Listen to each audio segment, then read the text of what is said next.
Safari. Again, Jumbo friends, my name is Maddie, and you'll be stuck with me for the next 2 weeks. Yay! There you go. Now, who's excited to see some animals? Woo!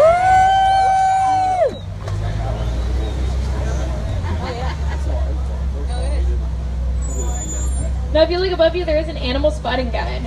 You're looking at it? Look at it. Isn't it pretty? I colored it in myself with crayons. Aww. I spent all night on those. It's also driving. It's a little bumpy out here. Now, if you are looking at those animal spotting guides, congratulations, you saw those animals. Quickest 2 weeks ever. Just kidding. We do have live animals though. They're usually wandering around this reserve. And I do want to remind everybody to remain seated at all times, even if this truck has stopped, as I can regain motion at any moment. Now, I hate for anyone to fall off the rough brush with the long thorns.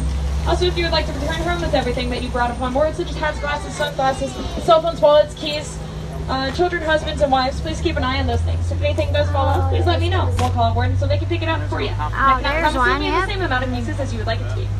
Over here on the right, though, that is an okapi. That is the brown animal with the stripes on its legs. Yay.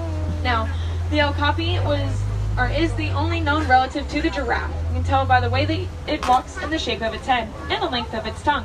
Its tongue is actually so long, it can lick its own eyeball. Wow. Skills. I think they copied the zebra. Like a deterioration. Also, the okapi as well was believed to be an African unicorn for a while because they're believed to be a myth or a legend because they're so solitary and so very rarely seen. So keep an eye out on the left over here for some black rhinos. We usually see them wandering around over here.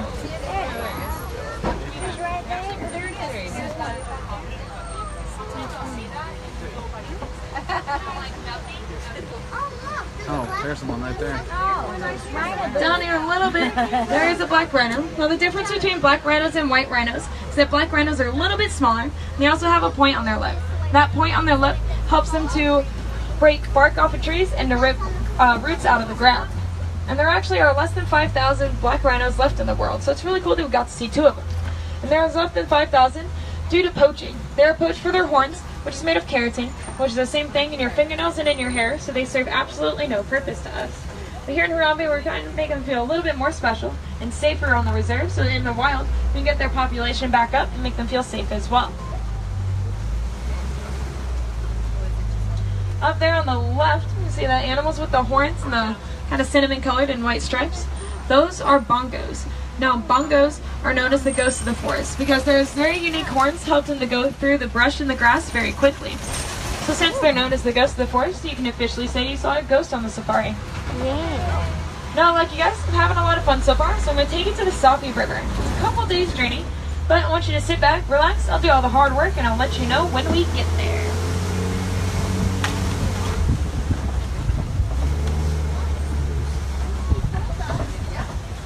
Alright, go ahead and wake up. We're here. Now, the Safi River is a watering hole for some animals and a home for others. So we'll try to keep an eye out for them. Oh, hippos. Right over here, like my friend right behind me just pointed out, those are hippos. The hippos like to stay in the water so that they can hide away from predators and use that for protection for their very sensitive skin. Hey Even though there. hippos stay in the water for the majority of their lives, Hey, they're not the guys. greatest swimmers. So the way that they move is by walking or running at the bottom of the river. There's some more over here on the left. More hippos. Now, a group of hippos is called a bloat. Makes sense. And their noises can vary from a low to a high-pitched whooping noise, depending on their gender and who they are. Aren't they cute? Hippos as well can hold their breath for up to 8 minutes, even while they're sleeping. So sometimes they'll lower themselves down to the bottom of the river, and then rise themselves up, take a breath of fresh air, and then lower themselves back down without even waking up. No, wow. On the island, though, are some pink-backed pelicans. Now, pink-backed pelicans get their names from their backs turning pink during mating season. They also colonize together in about 20 to 100 during nesting season, and a group of pelicans is called a pod.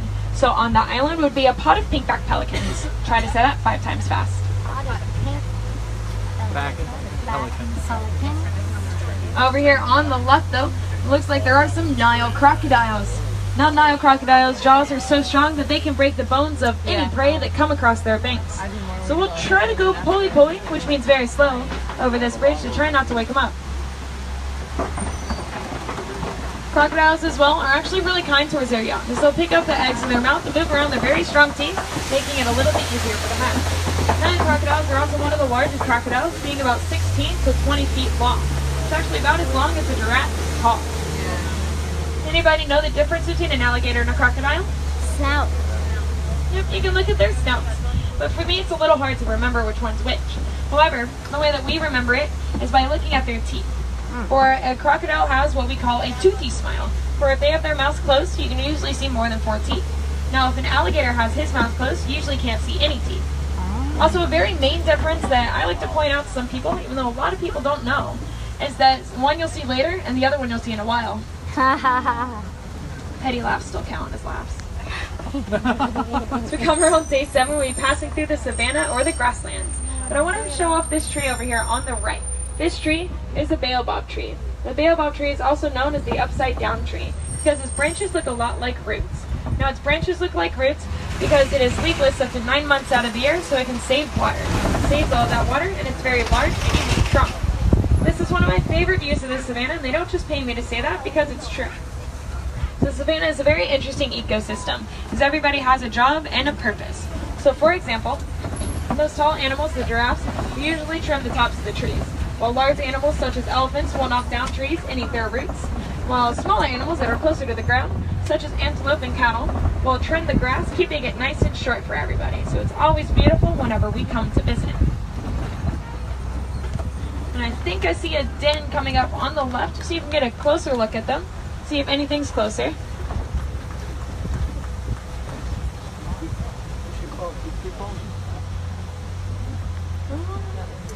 I think in the den there is a spotted hyena. Now, spotted hyenas are the largest hyena of their kind. They're actually not related to the cat or the dog, but they have their own species name called the Hyena Day. And no, it's not a holiday like I thought it was. And unlike some animals, the hyena follows a matriarchy, which means that the females are the ones that are in charge. So with that said, the lowest ranking female is still higher up in the ranking scale than the highest ranking male. There you go. You got it, girl.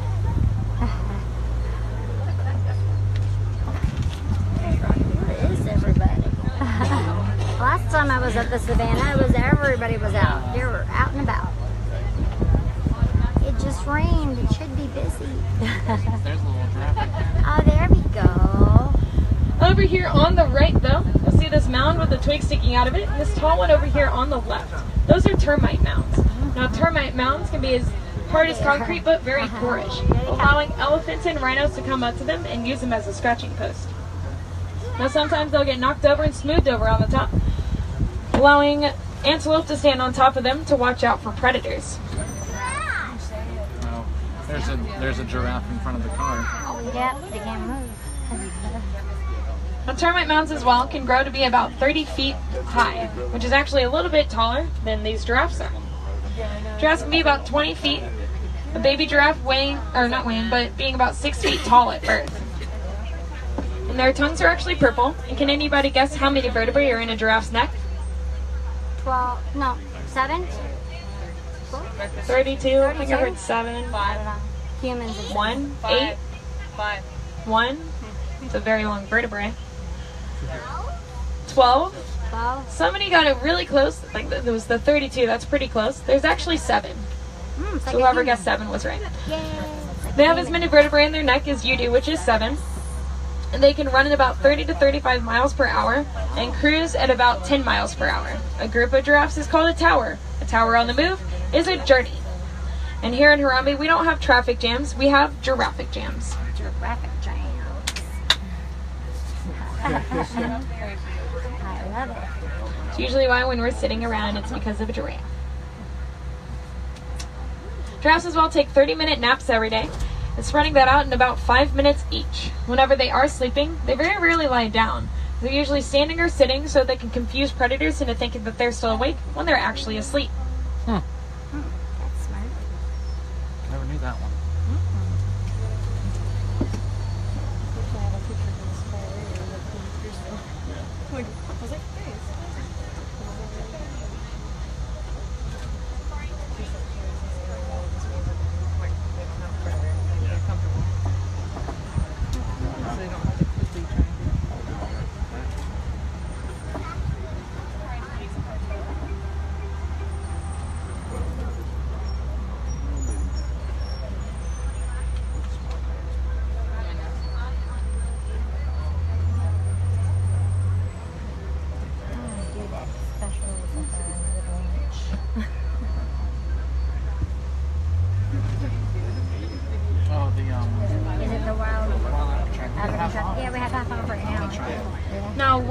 over here on the right, the brown animal with the large horns is an Ankole cattle.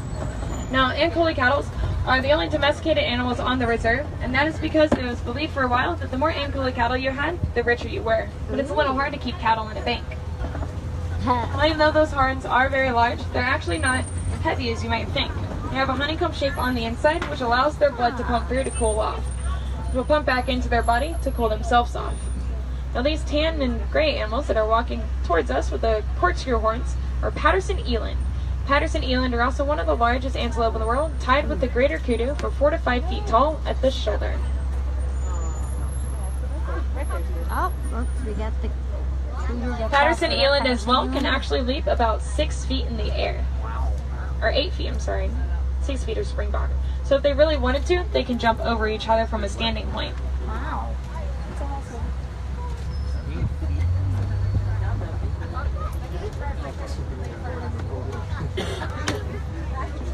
Hey guys. Giraffic Jam? Another one? Yeah. Yeah. Look how cute he is. He is There's challenging. 2 of them. He is. He's giving us the look over there. Oh, this guy's coming. Yeah. Uh-oh. Thunder. Again. It's even worse when they take those 5-minute naps. No. Oh. He's telling the giraffe to move. Move it or lose it, buddy. He says. Oh, here he comes. He's coming closer.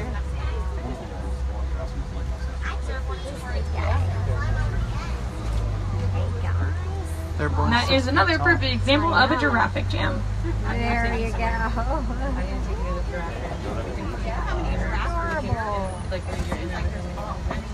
Mine, and there's some wildebeests.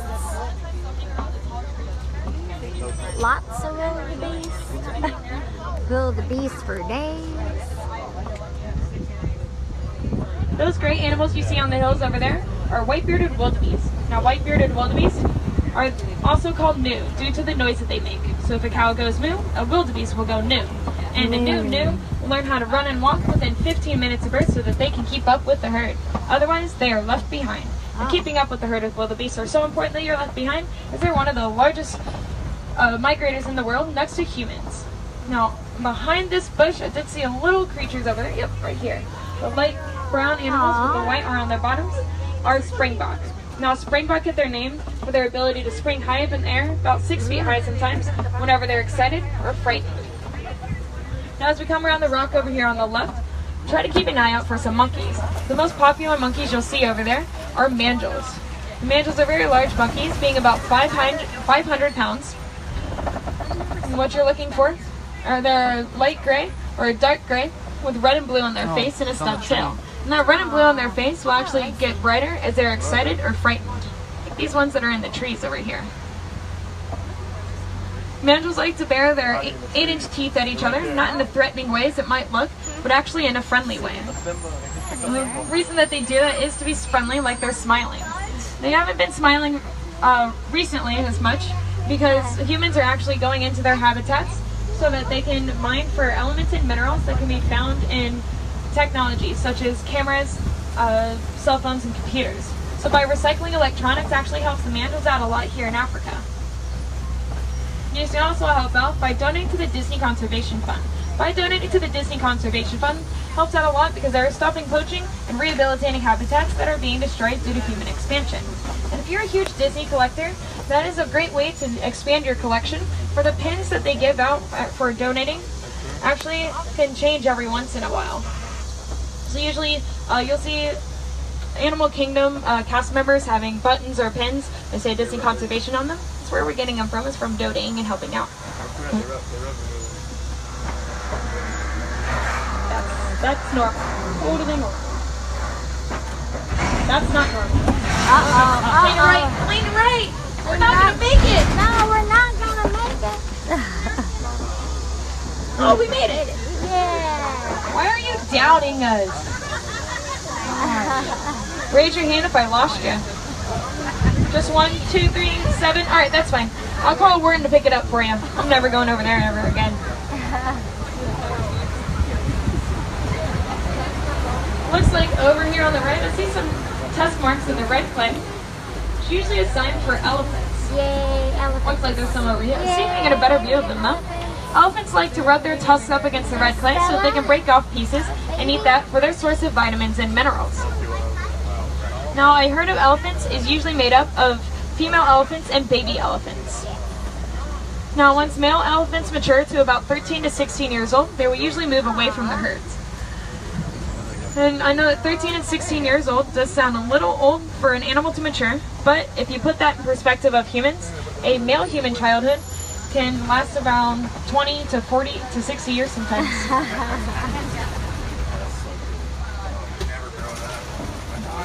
That's right.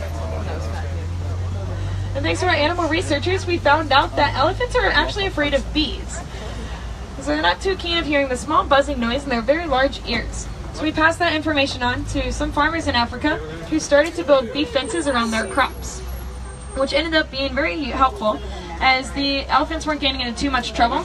The bees were happy because they had a new home to live in, and the farmers didn't have to worry about their crops as much anymore. They can also profit off of the honey that the bees make. Over there I do see a very small elephant. Now that would be a baby elephant. Baby elephants can weigh about 200 pounds at birth. And elephants have many different methods of keeping themselves cool. One way is by waving their ears back and forth and back and forth and back and forth. Now the reason that they do that is they have pockets of air behind their ears, which will warm up as it's close to their body. So once those pockets of air warm up, they'll open up their ears, which will release the pockets of air. Once they close the ears, it will bring in some more cool air. Another way is actually by swimming. They'll swim around in the water and splash around to cool off as well. Also throwing dirt on their back to act as a sunscreen and to cool off as well. On the left over here, it looks like we found a flamboyance of flamingos. Now those gray flamingos you see on the end of that island are actually baby flamingos. Baby flamingos will stay that gray color until they're about a year old.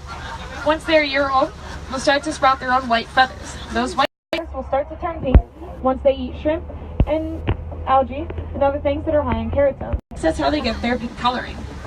Now since these flamingos are a light pink color and have a rose pink under their wings, I'm guessing that these are greater flamingos. Flamingos actually sleep or stand with one leg up so they can control their body heat. It's the same way as when you're laying at home under your pillow, or under your blanket on your pillow, and you feel a little warm under your blankets, you might stick an arm or a leg off to cool off.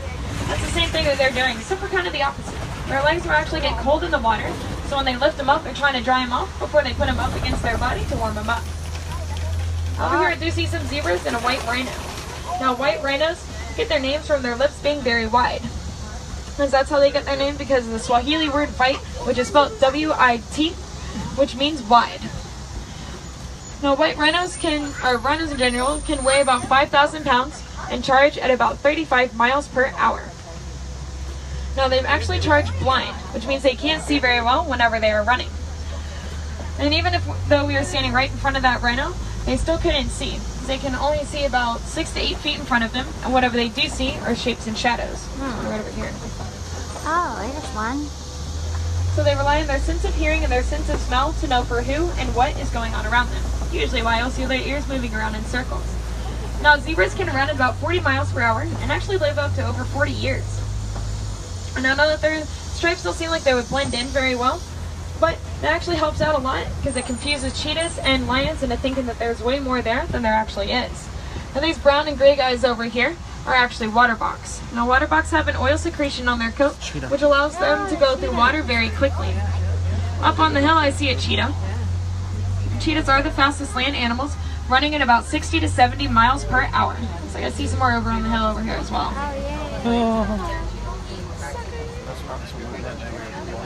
Now cheetahs have black teardrop marks around their eyes, which reflect the sun away from their eyes so that they don't have a glare from the sun whenever they are hunting. They also use their tail as a directional tool to keep themselves balanced and to make sharp turns. Cheetahs as well are the only wild felines to not have a roar, but have a low purring or a meowing noise. And they also have their spots on their coat to not only differentiate them from other animals, but they use that to blend into their surroundings when they're in bushes hiding away for their hunting. speaking of felines and roaring, I see a kopi coming up over here. Now, kopi is Swahili for a rock formation. Which usually attracts another type of feline, which is the lion. Now, lions are nocturnal, so they're usually sleeping about 20 to 21 hours during the day. Now, at night, while the female lion does all the hunting, about 85 to 90% of that hunting to be exact, the male lion stays at home and watches out for the pride. The lion's roar at full strength can actually be heard over 5 miles away. During the day, their eyesight is about as good as ours is. However, at night, their eyesight can be about 6 times better. They have padded paws, which increase their traction for running, allowing them to be very quiet as well. So their approach is quiet, quick, and very deadly. They can also leap about 6 feet. So we'll try to keep our distance. Looks like over here I see some burrowing holes, which is usually a sign for warthogs. Aww. Now, warthogs like to borrow burrows or recycle burrows and use them as their own home from other animals. Warthogs as well have 4 tusks, not only 2, which the 2 that they're usually recognized for are the ones that curve up around their faces. Those are usually used as a burrowing tool, while the other 2 that go right under their curved ones and can be razor sharp, which can be used as burrowing but also as a defense mechanism. Under this tree over here are some ostrich eggs. Ostrich eggs are so large that they can fit over a dozen chicken eggs inside of one ostrich egg. Oh, And they're so strong that an ostrich can sit on top of them or a man can stand on top and they won't break. Wow. Even though ostriches are the world's largest bird, they cannot fly. So they'll use their wings as a directional tool and to make themselves look bigger towards other animals. And it was also once believed that the ostrich would dig their head into the sand whenever they're scared, but that's actually a myth. They sit down and flatten out their neck trying to blend into their surroundings, but that's a little hard to do when you're the original big bird. As we come around day 14, we'll be passing through the Magadi Glen. Now, the Magadi Glen has a lot of unique animals that are in here, so see if we're lucky enough to spot any. Those tall birds over there by the watering hole are actually yellow-billed storks. I bet you could name why, or guess why they're named the yellow-billed storks. Yellow-billed storks are carnivorous birds, which they usually hang around hippos and crocodiles so that they can eat the fish and the frogs that swim up whenever they're swimming around, and sometimes resorting to eating baby birds and small birds. Just about anything they fit inside of their bills, as they're not too picky of eaters.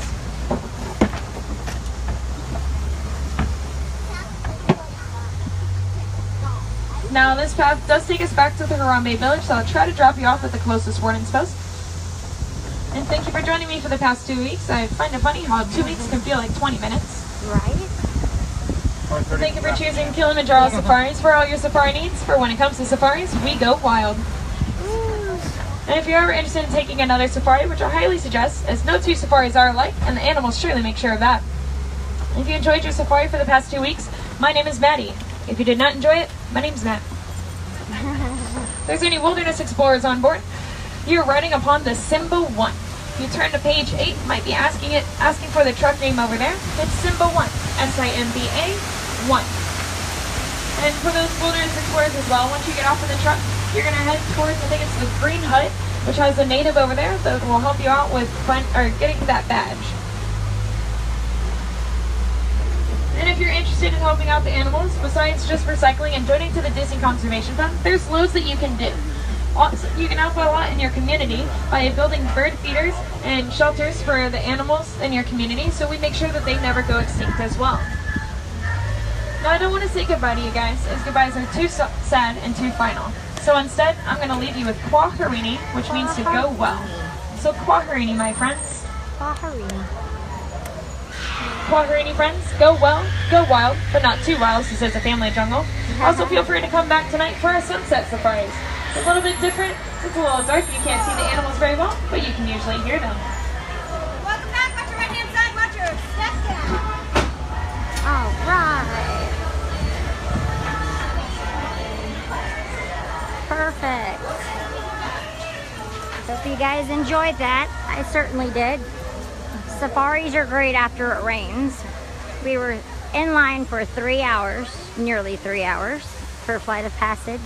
It was worth it, but long, so that's where all the time went, was standing in line. So we're off and I'll find a next ride. See you guys soon. Thanks so much. Bye.